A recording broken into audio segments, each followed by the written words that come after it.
The day my brother's new wife, Shelby, joined the family, he gave us a pair of expensive jade bracelets to help us get along. I immediately reached out, took one, and slipped it on my wrist as Shelby watched with anticipation. But after they left, I snuck into their room and glued the bracelet to the underside of my brother's bed. I did this because I've been reborn. In my last life, I felt sorry for Shelby and the tough life she'd had. I not only accepted the bracelet with a smile, but also went out of my way to help her fit in with our family. With my help, Shelby's relationships with everyone improved. She even successfully opened a shop and was praised for her business savvy. Meanwhile, my life became a series of disasters. The shops I opened all failed one after another, and then I got into a severe car accident. As I lay dying, I heard Shelby crying, blaming herself to my brother. "Connor, it's all my fault. If it weren't for me, you wouldn't have had to watch Riley suffer like this." My brother comforted her in a low voice. "Shelby, even though swapping their fortunes was my idea, I'm sure Riley would have wanted this. You're her sister-in-law.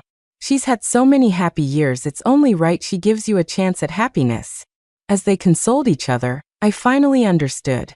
My brother, feeling sorry for Shelby's cursed life, had used the jade bracelets to switch my good fortune to hers. I couldn't rest in peace.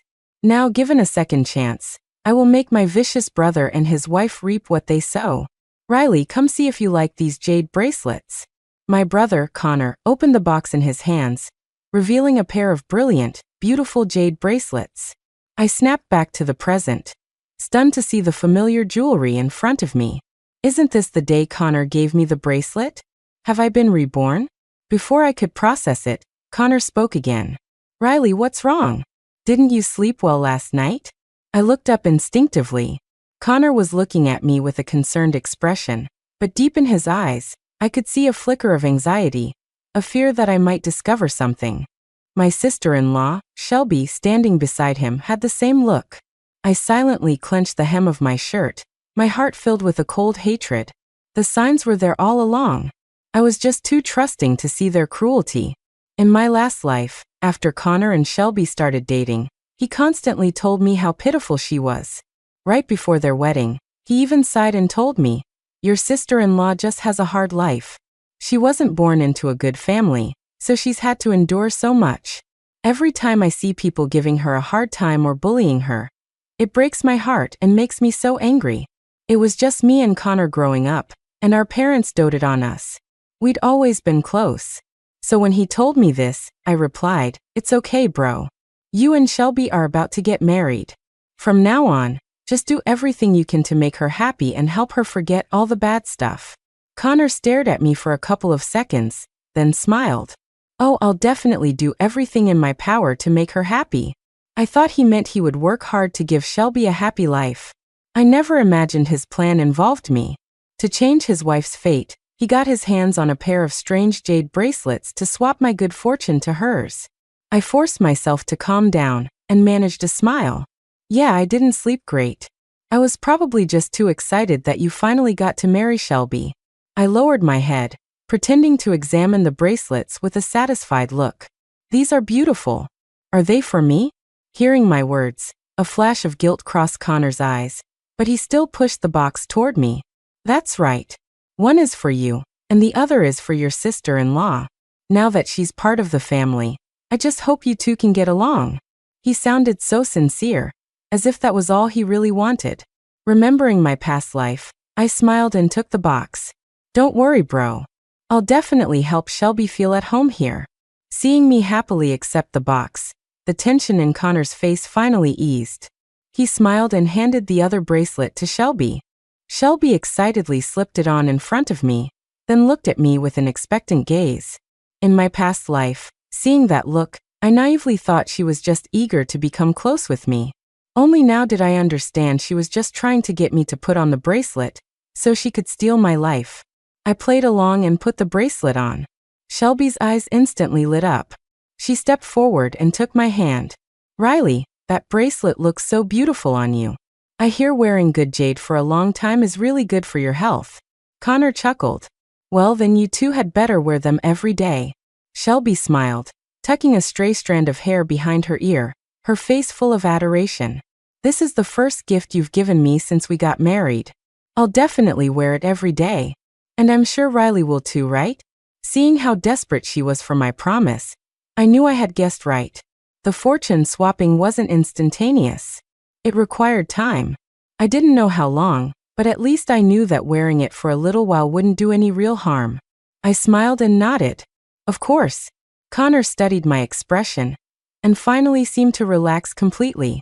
With the plan in motion, Shelby was thrilled. She couldn't wait to say, "Riley, your brother has to work this afternoon. Why don't you come out shopping with me for a bit?"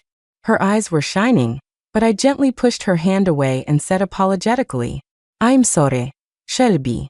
I'm just so exhausted. I really need to go back to my room and catch up on some sleep." Shelby's brow furrowed instantly, and she started to say, "But..." Connor quickly grabbed her arm, cutting her off. "I know you want to get along with Riley, but there's no need to rush. Let her get some rest first." Shelby's face paled slightly as she realized she had been too eager. She forced a smile at me and apologized. "You're right, that was thoughtless of me. You go get some rest." I nodded and turned to go upstairs. With my back to them, my eyes turned ice cold. I knew why Shelby was in such a hurry to take me out. She's always been unluckier than most people, choking on water, catching a cold from a slight breeze. Now that I was wearing this bracelet, if we went out and ran into any trouble, I would be the one to suffer. I locked my door and went straight to the window.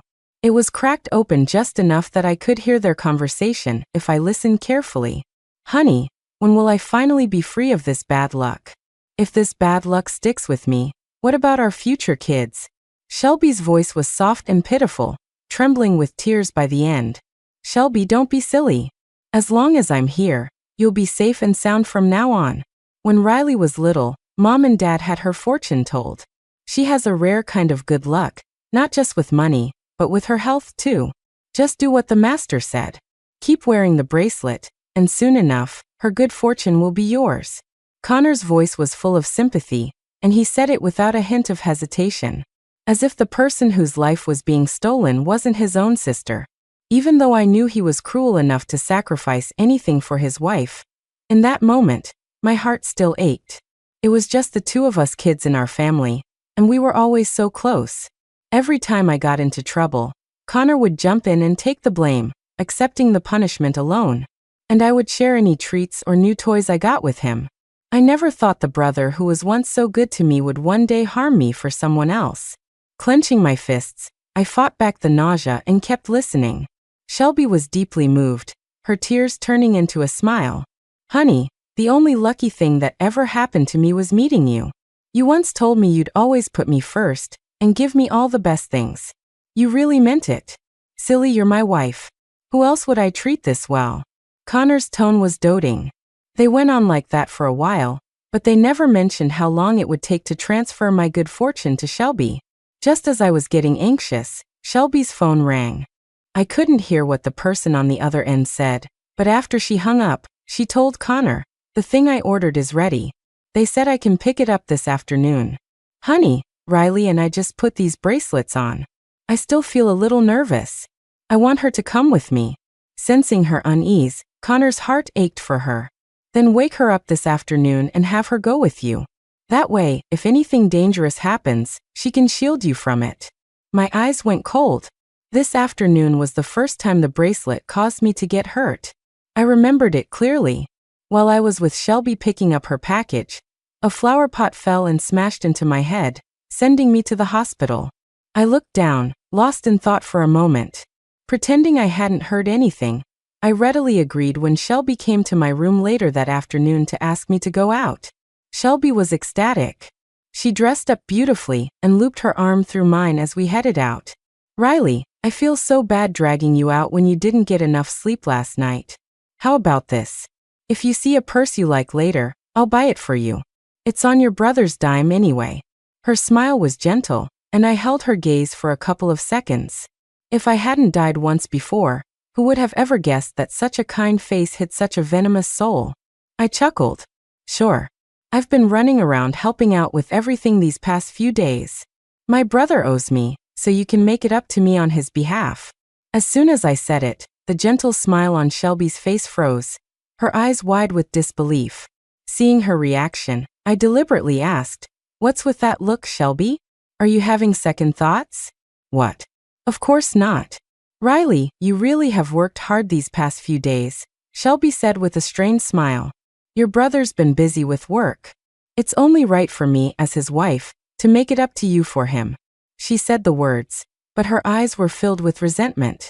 I knew, of course, that she was just saying it to be polite and never actually intended to spend any money on me. After all, from the moment she started dating Connor, she hadn't paid for a single thing herself. When she went out with Connor, he covered all the expenses. When she went shopping with me, I followed Connor's instructions to never mention money in front of her, and always paid for everything myself. Whenever Shelby felt bad about it, she'd offer to treat me to a meal next time as thanks. But Connor was always telling me how poor her family was and that she had no money, so I should never let her pay for anything, not even as a thank you. So every time Shelby promised to treat me, I still ended up paying. Over the years, she had gotten used to it. She probably never expected me to take her polite offer seriously. Suppressing my disgust, I tightened my grip on her arm and pulled her toward the mall. Shelby's body was stiff, and she bit her lip, forcing down her annoyance. I browsed the designer boutiques, pointed out several bags, and told her with a beaming smile to pay up. When Shelby realized I was serious, a flash of anger crossed her eyes. Finally, she gritted her teeth and pulled out the supplementary card Connor had given her to pay for them. Standing behind her, I smirked, my eyes full of scorn. In my last life, that couple took advantage of me countless times. Even the assets I left behind after I died were transferred to Shelby's name by my brother to show his devotion. After years of being disgusted by them, I was going to get it all back, bit by bit. I walked out with several shopping bags in hand, while Shelby was so heartbroken she couldn't even manage a smile. Terrified I might pick out something else for her to buy, she quickly pulled me out of the mall. "Riley, the time I agreed on with the seller is almost here. We should hurry." I thought for a moment, then smiled and said I was fine with whatever she wanted. The pickup location was the same as in my last life. A busy street with a bunch of food stalls near the mall. Last time, this was where I got hit. As we got closer, Shelby's expression grew more excited.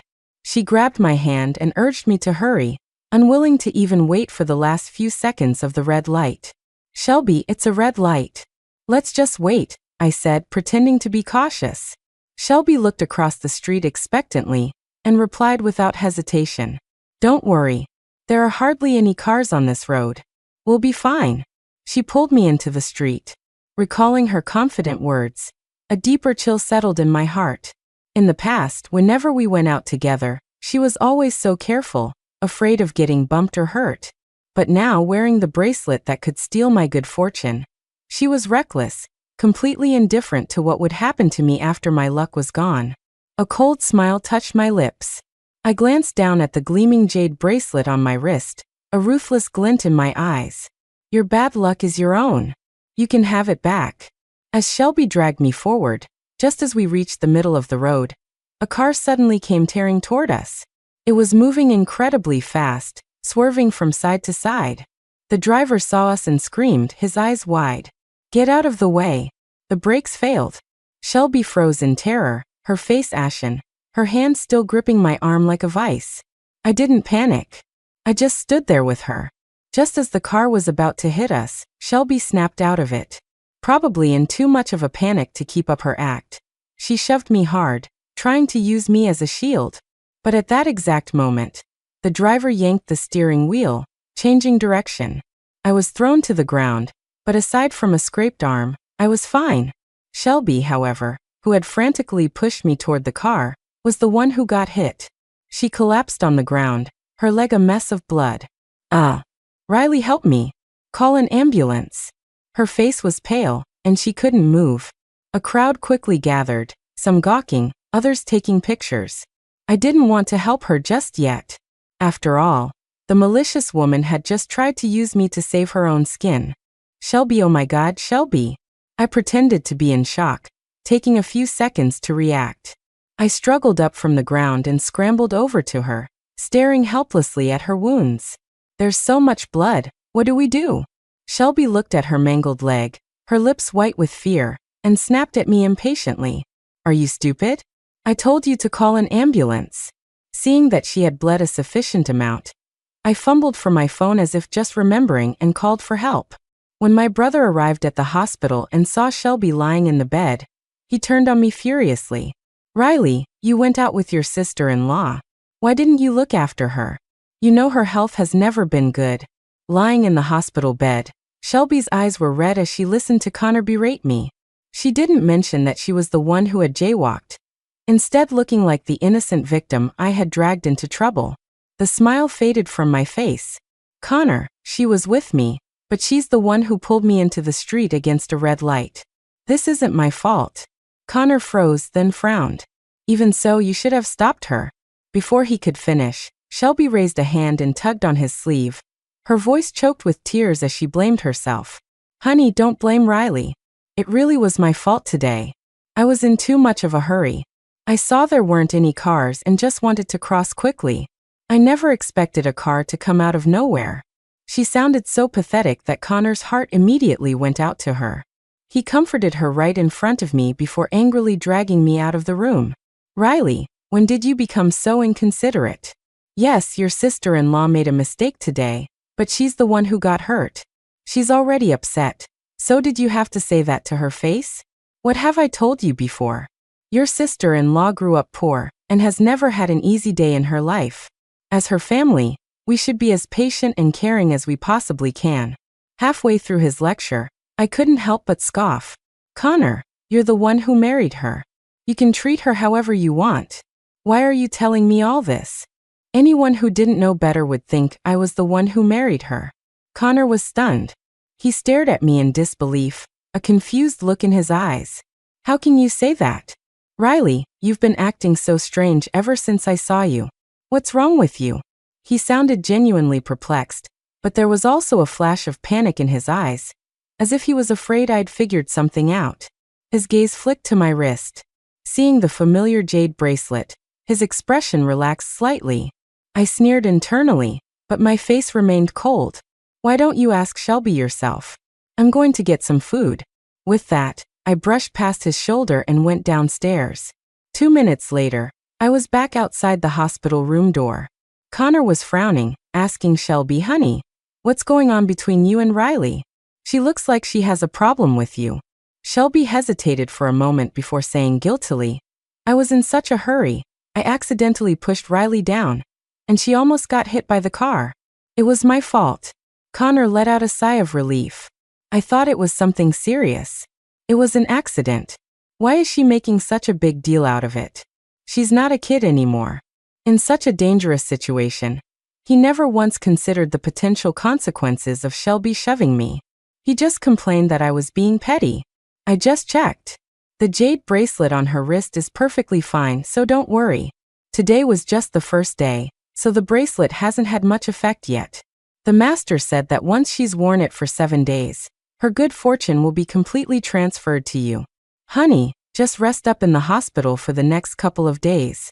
Don't go running around again. After a few more words of advice, the two of them were back to their lovey-dovey talk. Leaning against the wall, I finally breathed a sigh of relief. The whole reason I risked going out with Shelby today was to find out how the bracelet worked. Now that I knew, there was no reason to stay at the hospital and take care of her. Glancing at the bracelet on my wrist, I pulled out my phone and texted Connor that something had come up at one of my stores, then turned and left. If this bracelet was so powerful that it could swap someone's fortune in just 7 days, then let it swap Connor's good fortune to Shelby. They were a married couple, and Connor loved her so deeply. He would surely be willing to give her his good fortune. I rushed home. An employee from one of my jewelry stores arrived shortly after, having received my message. Ma'am, here's the bracelet you asked for. Take a look. I opened the box and examined it carefully. The jade bracelet glowed with a green light, very similar to the one Connor had given me. As long as you didn't look too closely, you couldn't tell the difference. The bracelet is perfect. I'll give you a raise. And remember, don't tell anyone about this. I smiled as I gave my instructions. The employee's eyes lit up. and she promised to keep her lips sealed. After she left, I took off the bracelet I'd painstakingly dug out of a drawer in my room and put on the replica. As soon as I heard Shelby wanted me to go out with her that morning, I started rummaging through my old jewelry boxes. After comparing them one by one, I actually found one that looked almost identical to the bracelet from Connor. If I hadn't swapped them out beforehand, I would be the one lying in that hospital bed right now. Back in my room, I took out the real bracelet from Connor. Without a second thought, I went to his and Shelby's bedroom and stuck it firmly to the underside of his side of the bed. That morning, I had already contacted a well-known psychic. He told me that objects designed to swap a person's luck are inherently malevolent, and using them to harm others is a truly evil act. If I wanted the person who harmed me to suffer a backlash, I should place it as close to them as possible, somewhere they would be in contact with it every day. I thought about it carefully. There was no place more suitable than under their bed. In my last life, Connor was so eager for Shelby to shed her bad luck that he postponed their honeymoon until the end of the year. After I put on the bracelet, he kept finding excuses for me to go out shopping with Shelby, terrified that he wouldn't be able to steal my good fortune. I remembered that for the next 2 weeks, he and Shelby would be staying at home, which was just enough time to transfer his good fortune to her. A cynical smile played on my lips as I left their room. That night, Connor came home alone. When he saw me, his eyes instinctively darted to my wrist. After confirming the bracelet was still there, he relaxed and said, "Riley, your sister-in-law told me what happened. It was wrong of her to push you, but she was just scared. It was an instinct to want someone to protect her. You know, no one ever really cared about her when she was growing up. She's timid, so deep down she craves having someone to shield her when danger strikes. Anyway, don't hold it against her. You weren't hurt, so let's just let it go." He so casually dismissed the whole thing that I finally snapped. "What do you mean I wasn't hurt? Connor, are you saying only your wife's life matters? You don't give a damn whether I live or die?" I confronted him head-on. Connor frowned, his tone laced with impatience. "I just said you weren't hurt, so you shouldn't hold a grudge against your sister-in-law. Why are you overthinking things?" He rubbed his temples, his voice full of disappointment. "I thought that as a woman, you'd be able to empathize with how hard she's had it. But you forget it. Just pretend I didn't say anything." I stared at his face, searching for any crack in his performance, but Connor's act was flawless. If I hadn't already been killed by them once, his words would have made me question myself, maybe even feel guilty. I might have even gone to the hospital to make peace with Shelby. I let out a derisive laugh. "Yeah, right. I was born lucky, getting whatever I wanted my whole life. Of course I can't empathize with a sister-in-law who shoves me in front of a car to save her own skin." Connor seemed surprised by my response. A flicker of shock crossed his eyes, quickly replaced by anger. "Riley, I already told you she didn't do it on purpose. What will it take for you to drop this? Does she have to get on her knees and beg you?" Seeing his anger, I stopped arguing and reached for the bracelet on my wrist. "She doesn't have to beg. I'll just give the bracelet back to you. And from now on, we'll just be strangers living under the same roof." "No, don't take it off."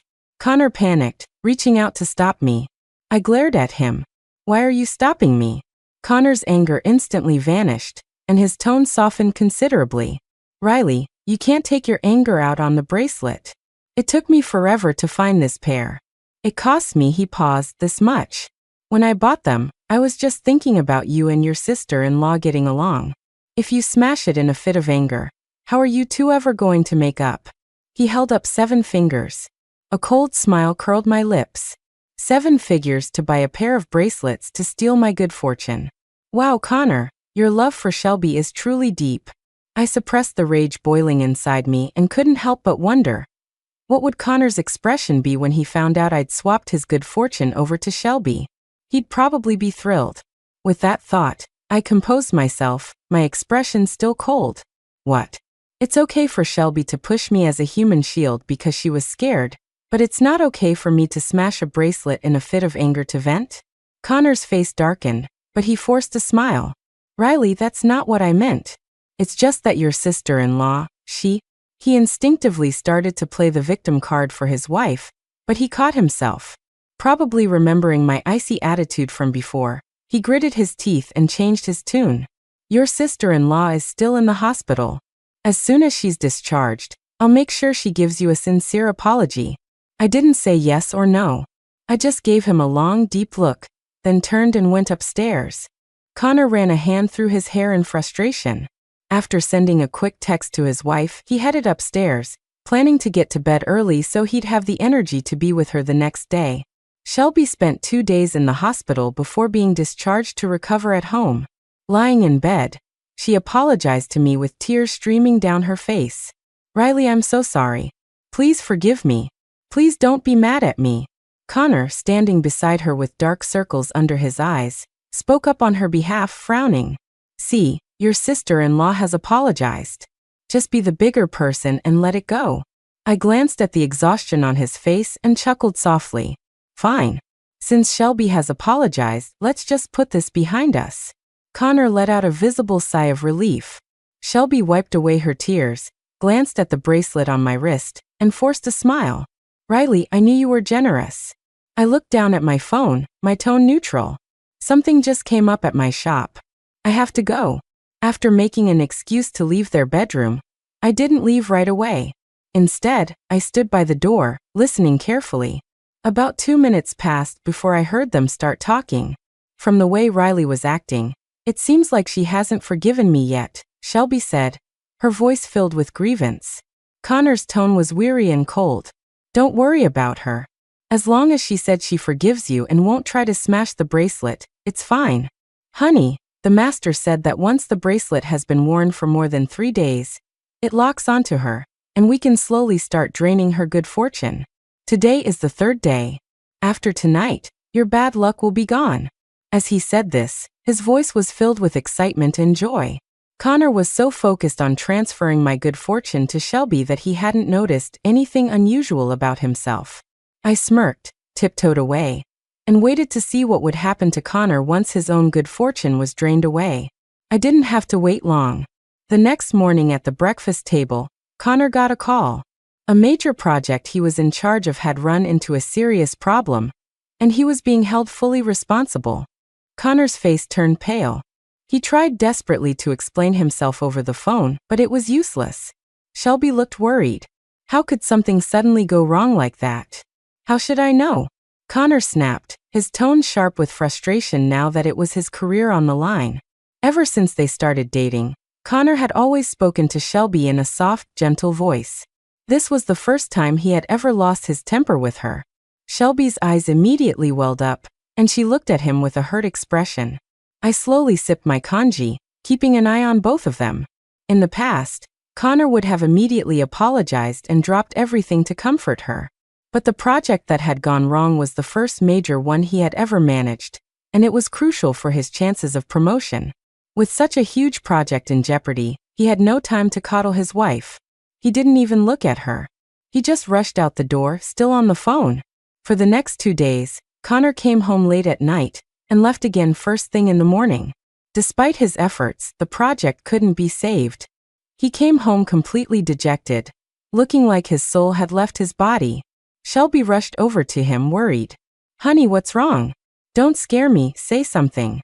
Honey, my project is dead, Connor said, his eyes vacant. Shelby comforted him tenderly. It's okay, honey. It was just bad luck this time. I know you'll succeed next time. As she tried her best to console him, something in Connor seemed to snap. He violently pushed her away and yelled. I was watching that project every single day, and suddenly it all falls apart in the last 2 days. Did you infect me with your bad luck? Shelby stumbled and fell to the floor, staring at him with a hurt and bewildered expression. Connor, how could you say that to me? Her voice trembled, so heartbroken she couldn't even call him honey. I had been standing silently on the stairs, watching the drama unfold. I walked down, feigning disapproval. Connor, Shelby was just worried about you. How could you treat her like that? Shelby rubbed her red eyes, looking at Connor through a blur of tears. When Connor saw me, his gaze instinctively flicked to my wrist. Seeing the bracelet still there, much of his frustration seemed to dissipate. He calmed down, reached out to help Shelby up, and cooed softly, I'm sorry, honey. I shouldn't have taken it out on you.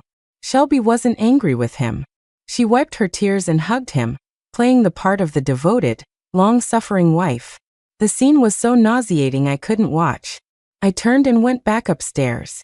Honey, don't worry. Everything will be better tomorrow. Shelby's comforting voice trailed after me.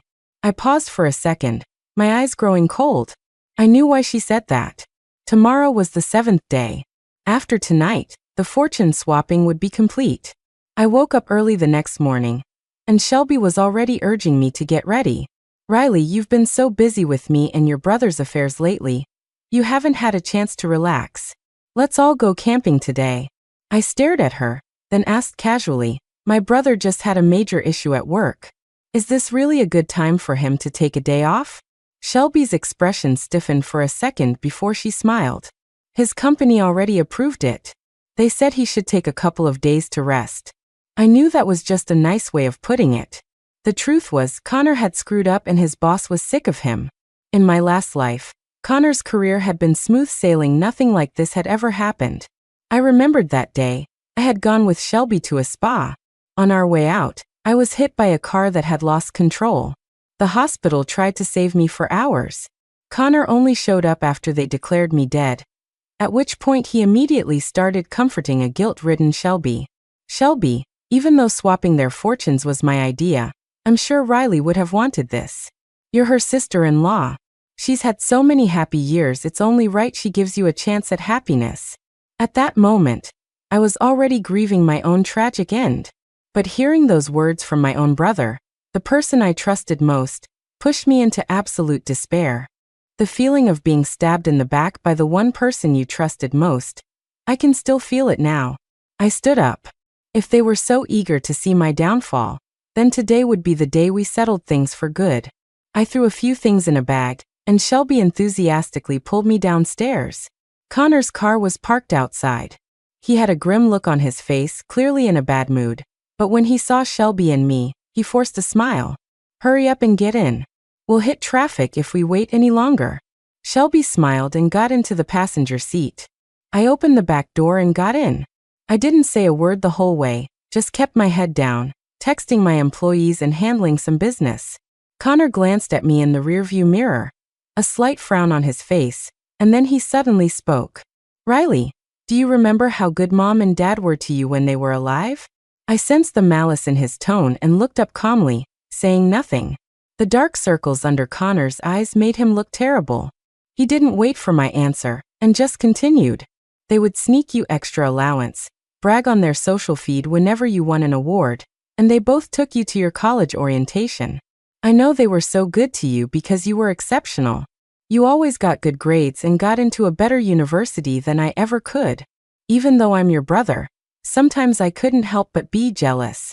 As he spoke those last words, the jealousy in his eyes was no longer hidden. Shelby looked at him with concern but no surprise.